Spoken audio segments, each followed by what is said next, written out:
What attributes does the planet Earth and the human race have in common?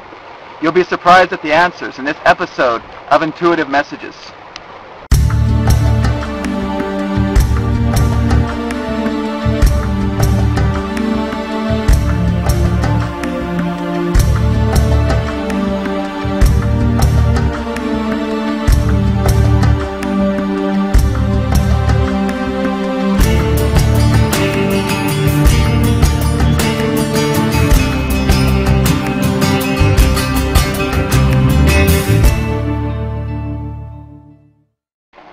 How is Mother Earth and we ourselves as human beings related? Everything that we are, from our organs, from how we are constructed, from our own layout structurally, can be compared to that in some way of Mother Earth.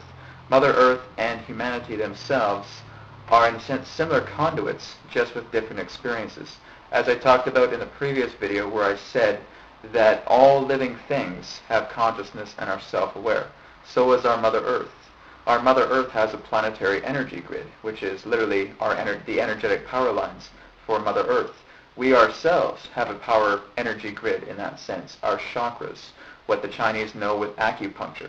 We have a lot of similarities between ourselves and Mother Earth. We could be compared to the microcosm of the Earth's macrocosm. The Earth is that macrocosm. We are the microcosm, much like our own cells in our body are the microcosm of us, which is the macrocosm. And what other commonalities can we expect between Earth and ourselves? Well, when we get sick, what happens? Our body goes into defense.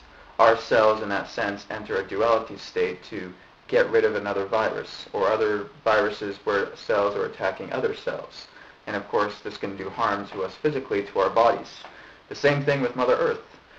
We ourselves, as part of those cells, the microcosm of the macrocosm of Earth, getting in conflict with each other, having duality with each other, can cause natural defenses from Mother Earth coming forward to try and alleviate some of these forms in certain ways. Natural disasters, volcanoes, earthquakes, tidal waves, etc. All these can be natural defenses. The Earth herself is a natural emotional body. She is a planet. She is a celestial body, but in a sense she is very similar to us. Whenever you want to look at yourself to find out what your true construction is, look at yourself in a resemblance to the Earth. You will be amazed truly by what kind of forms of energetics are truly similar. The Earth has chakra centers. We have chakra centers. The Earth has an emotional body. We have an emotional body. So it's really like looking at a different form of template, looking at a different form of blueprint. Even though the Earth is this sphere and does have this form of amazing environment, a beautiful environment for us, she is just like us. She does have emotion. She is a being. She is alive. She has consciousness. She does have energetic grids, much like we do. So this is the true form of amazement, is just by looking at ourselves and looking at the Earth and looking at everything else that reflects us, we truly are part of an intelligent design. An intelligent design truly resides upon consciousness and higher consciousness. And by allowing us to be in tune with the Earth, we can allow ourselves to go into that higher consciousness. This is the strong form of commonality between Earth and humanity.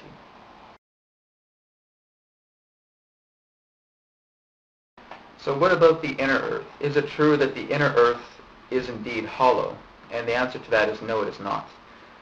To ask if the Earth herself is hollow would be to ask yourself, are you hollow? Remember that there is a simple, similar design here at work. The whole understanding, from what I've received from intuitive guidance, is that the interior of the planet, the inner Earth, so to speak, is that of consciousness and does have non-physicality to it. But there is nothing physically there. Now, there may be deeper forms of caverns, deeper forms of pockets deep inside the Earth's crust that can contain these forms of natural vaults, natural spaces, so to speak. But as far as going right into the direct center of the planet, there is nothing there that is considered hollow. It is an inner Earth, but there is a consciousness there. There is non-physicality, but nothing to what we would understand as anything as any form of physical beings or physical cities in that idea. All higher dimensional, all non-physical.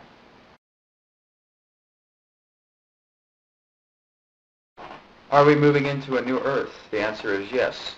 From one particular expert that I highly recommend people checking out, Dolores Cannon, as she has used her entire 40-year career to really talk about this certain form of information. And from what she has received, I have resonated myself fully. My guidance has resonated fully itself.